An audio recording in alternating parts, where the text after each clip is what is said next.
Hello, I'm Hannah Dubb. And I'm Abraham Dubb. Welcome to Worldviews. On Worldviews today, we're going to discuss about the phenomenon of Americanization. Now, our youth correspondent, Hannah, came up with this concept that Americanization may be harming the cultural heritage of our new immigrant citizens and, as a result, reducing diversity. I was wondering if you could tell us more about this, Hannah. Yes, well, this is in a way a broad topic, but it is easy to narrow down, which I'll do. So, when an immigrant comes to the United States, said immigrant comes with a rich cultural heritage and thus diversity. But as the immigrant gets integrated into American culture, the immigrant loses that. And let's just say that this fact does not help America's goal of a diverse nation. Do you think that's an important goal for the United States to have, diversity? Yes, I think that's an important goal in all settings. And also, apart from losing strength of America's goal for a diverse nation, it also puts a strain on the immigrants' original heritage, which should be preserved, because that is a thing that it's you cannot put. It's a rich resource. Yes, the thing that you cannot put a price on, and that should be kept and preserved. Right. Let's talk about this rich heritage that immigrants bring with them.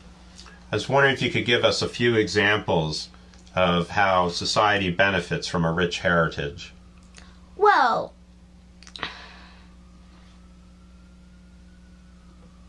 diversity makes a nation healthy. In schools, for example, children from other countries give American children opportunities to learn of new cultures from around the world that they couldn't have if the schools are not rich with diversity. Right, so immigrants bring a story with them about where they came from, and that story can inform our experience and our school children's experience. Yes. International diversity connecting to education is an irreplaceable stepping stone in the education process.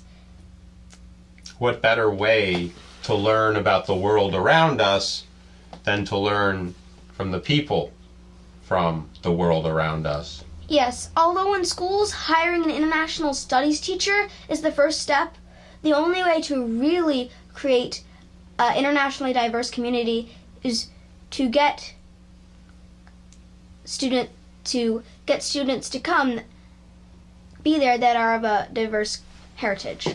Right. So we should welcome immigrants and invite them to open up with their own story of coming to America. I think that's a really neat idea. And, clearly there are so many rich heritages that the immigrants bring with them, whether they come from China or they come from Africa or Europe or South America. Every place that one comes from has its own rich history. Now, how do you think Americanization or being in America after you've immigrated affects that heritage? Well, certain traditions that are performed in an immigrant's culture could be lost as that immigrant is integrated into American cultures. And that could damage the hopefully preserved heritage of the immigrant. It strikes me as you speak that the concept of heritage is one of identity. And so an immigrant or an immigrant family may be in danger of losing their identity as a result of Americanization. Yes. Now, here's a new way to look at it. Think of immigration. That is not stripping people of their personalities. It is just passing through and officially making them a quote-unquote American. But Americanization is stripping them of all former identity. It's like creating a nation of robots or clones. They don't have any richness that they can give to the community. Right. It's one thing to have your heritage replaced by another, but do you think there is an American heritage as such in 2013? Well, America has its cultures, and that isn't a problem. Every place has the right to have its own cultures. It's just a way of life. But having this process which immigrants go through that basically says drop any other things that you like once thought dear and just start doing this other culture. That's I wouldn't say bad, but it's sort of just the system that is in a way brutal on someone's heritage. It's true. It's a fact of life. It's hard for many of us to conceive of the idea of picking up all your worldly belongings and leaving those that you can't take with you behind and going to a country you've never been to and may not speak the language in order to be a part of that society. And that happens all the time in our country. And I, for one, feel like we're incredibly lucky. I'm incredibly lucky to live in a place that is so sought after. But at the same time, I do welcome the diversity that immigration brings. I don't know that everyone welcomes the diversity that immigration brings.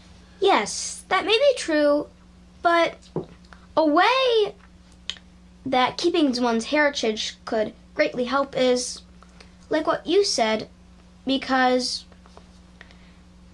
if an immigrant doesn't know really where to go, what language to speak, what language, they don't know language, English, they'll be lost. And the only thing that they've known for virtually ever is their culture and their heritage and where they came from. And if that's stripped away from them, they will not know anything, and America will just be this dark abyss of where am I?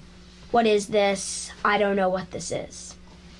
Right. It's very existential to the idea that what is?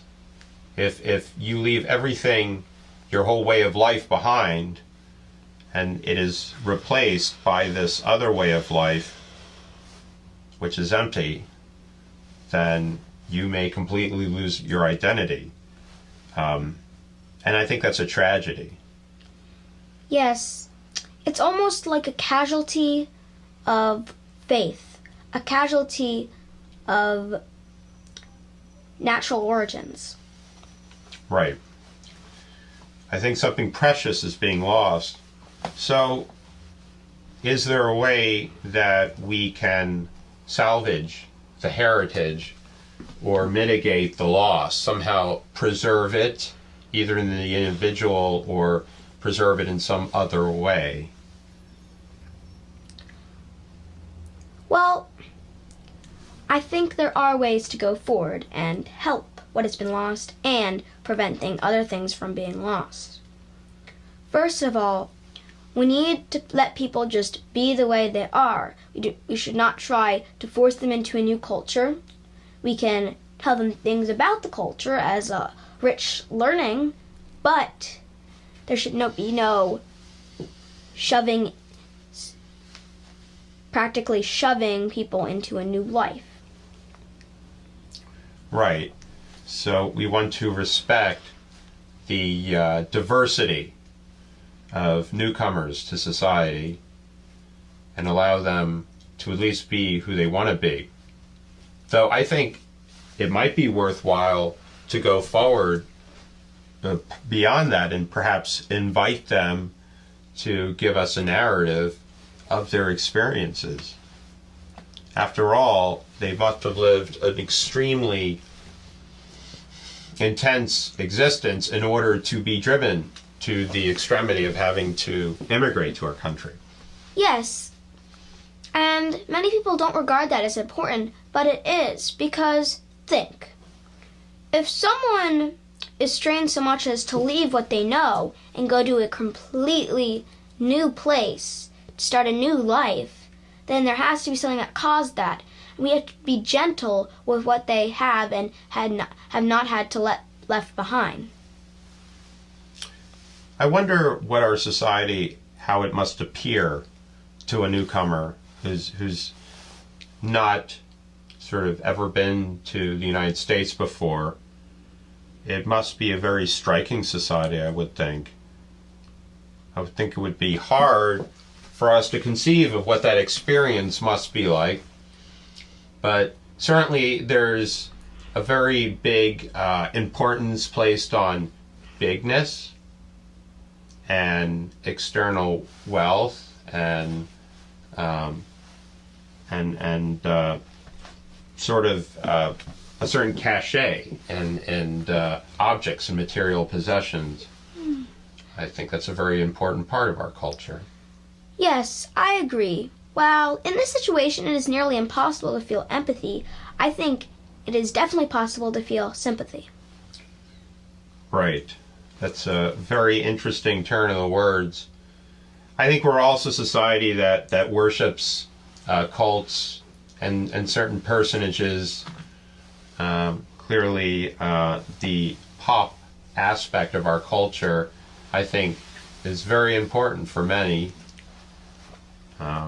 We also place a very high value on the constitutional amendments, of course, and these permeate our culture too in many ways. But aside from laws and pop culture, I wonder if there's something more that defines what it means to be an American. Yes. Now, as we end this episode of Worldviews, I think it'd be good for everyone to reflect on how we can host a newcomer and help preserve their heritage.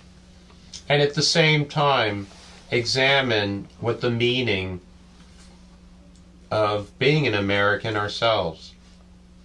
Thank you very much for watching Worldviews. I'm Abraham Dubb. And I'm Hannah Dubb.